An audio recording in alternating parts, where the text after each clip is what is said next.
Jangan sia-siakan orang yang telah mencintaimu. Mungkin kini ia masih bertahan saat kau abaikan. Mungkin saat ini ia masih tersenyum kala kau rendahkan. Mungkin pula ia masih berkata baik-baik saja ketika kau tak henti menghina. Tapi rasa sakit itu ada batasnya. Ikhlas itu ada masanya. Jenuh itu ada waktunya. Dan kau hanya akan bisa menangis tersenduh saat dia memilih menerima untuk mengikhlaskanmu.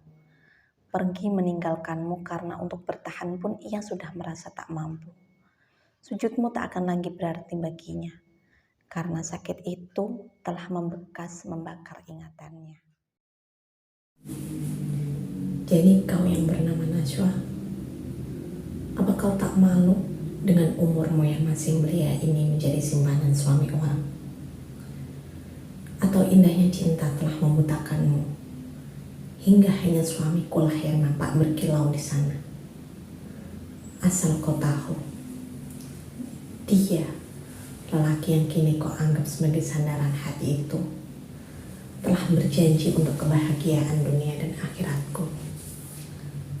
Bahkan saat kau masih duduk di bangku merah putih dengan hidung berair, hardik seorang perempuan yang dari kalimatnya dapat kutebak siapa gerangan yang angkuh berdiri, bangga menepuk dada di sini.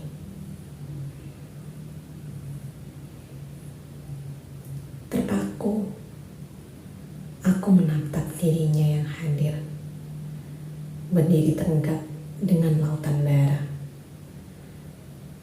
Namun bergeming, tak mampu kubalas meski hanya dengan satu kata. Sudah berapa lama kau menjadi kundik suamiku? Harusnya sebelum kau putuskan untuk menikah dengan Bang Fatih, terlebih dahulu kau pikirkan bagaimana nasib anak dan istrinya yang bahkan berjuang dengan segala nestapa. Hingga akhirnya lelaki itu kini berdiri dengan kokoh. Andai kau tahu seperti apa keadaannya dulu, kurasa tak mau kau melihat apalagi menyentuh dirinya. Ada jeda dalam ucapan perempuan itu. Dengan wajah memerah, hebat mulut itu gemetar sembari berkaca-kaca. Sungguh, aku pun tahu sedalam apa luka yang tertoreh dalam batinnya.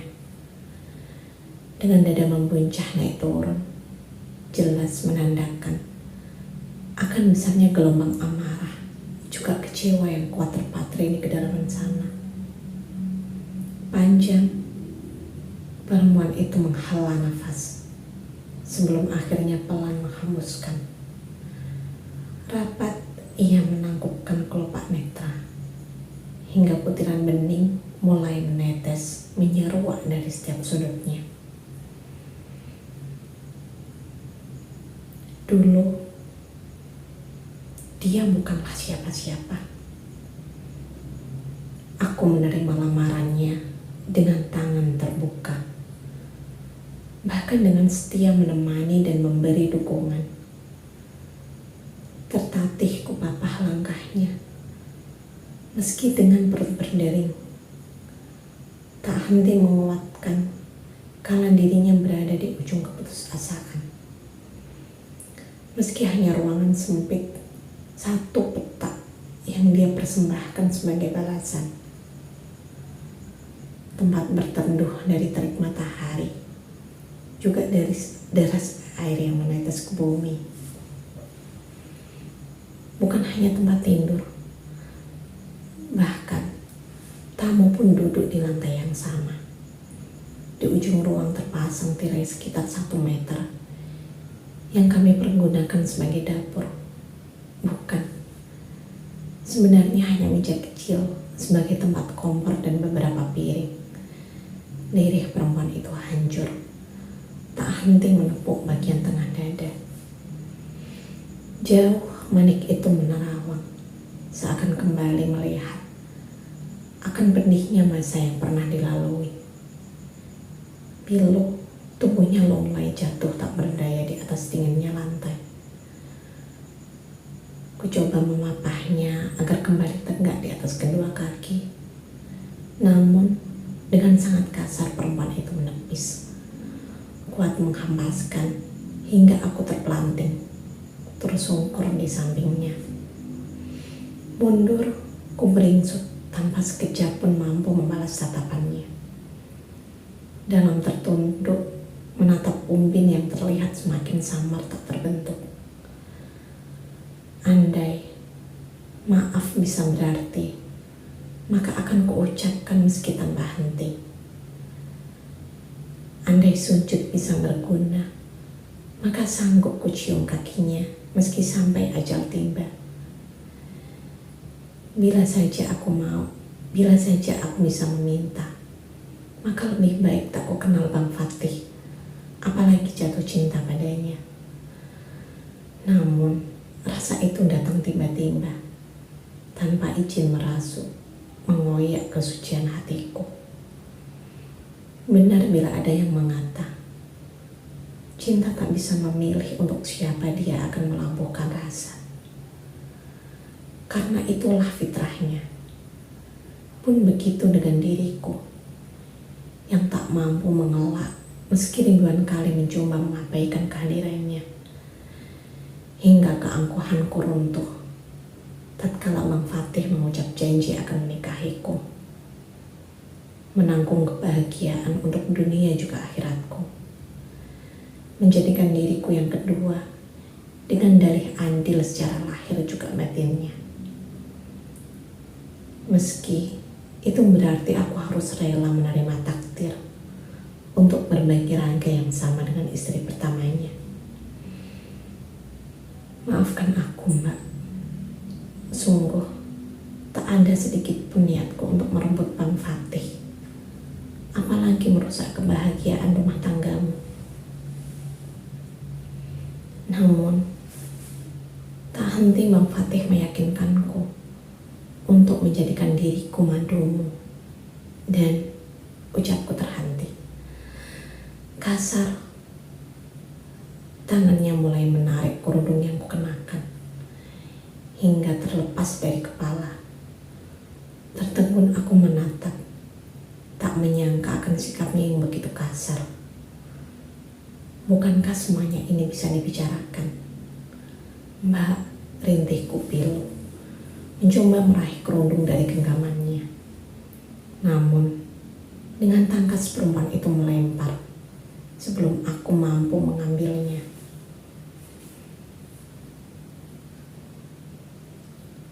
Buat apa kau kenakan kerudung, juga pakaian muslimah ini?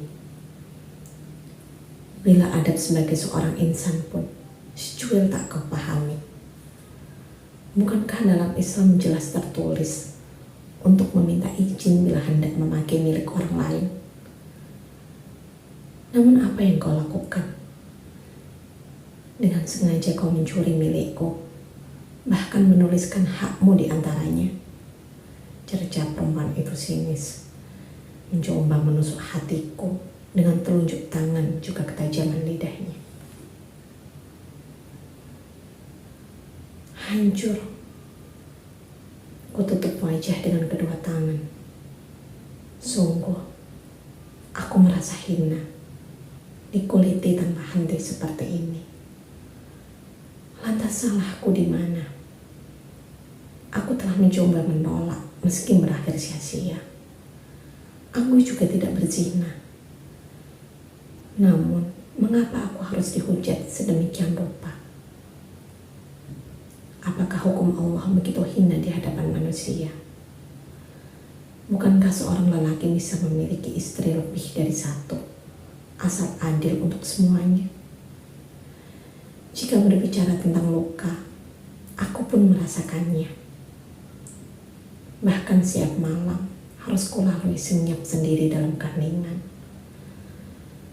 Meski seharusnya ada kehangatan yang kudapatkan. Namun, ikhlas kurelakan walau dengan duka mendalam. Karena aku sadar, akulah sang madu. istri kedua yang kadangkala harus mengalah dengan dalih hukuman atas perbuatan suami orang. Apakah Islam mengajarkan seperti itu? Tentu tidak, bukan. Mendongak, kini ku berani ku balas tatapannya. Kencang detak jantung berdetak, menandakan akan amarah yang hadir dari segala cerca. Iya, aku memang salah telah menerima Bang Fatih sebagai suami. Namun, apakah cuma aku yang satu-satunya tersangka? Mbak, jika saja Bang Fatih tidak henti menggoda, pasti sudah lama aku meninggalkannya. Asal kau tahu, Mbak, aku juga korban dari sifat buaya suamimu itu. Apa kau kira aku sangatlah bahagia dengan pernikahan ini? Sungguh, aku hanya berkalung nestapa dengannya. Bila dulu bisa kau rasakan indahnya bulan madu, memandu kasih bersama seorang suami, kini tak sehari pun ku nikmati rasa itu. Karena aku harus mengalah demi kebahagiaanmu. Ungkapku tajam, tak terkendali. Terbahak, perempuan itu memamerkan deretan gigi di celandara yang jua tak kunjung henti. Bukankah memang itu yang harus kau terima sebagai seorang pencuri? Bahkan, kurasa kau tak berhak. Bukankah memang itu yang harus kau terima sebagai seorang pencuri? Bahkan kurasa kau tak pantas menghirup udara di bumi ini. Hina perempuan itu sembari bangkit dari duduknya. Lebar, kubulatkan kelopak netra. Pencuri. Kurasa itu sebutan yang sangat tidak pantas untukku. Karena tak ada seorang pun pencuri yang dipersilahkan masuk oleh tuan rumah. Bahkan dihujani berbagai hadiah sebagai undangannya. Balasku tegas tanpa sedikit pun gentar. Angkuh, perempuan itu masih berdiri menepuk dada. Hingga akhirnya meraih rambutku dan kuat menariknya. Pencuri seperti dirimu inilah yang tak pernah sadar akan betapa buruk perbuatannya. Bahkan dengan bangga kau sombongkan perangaimu itu, hardiknya kembali tanpa melepaskan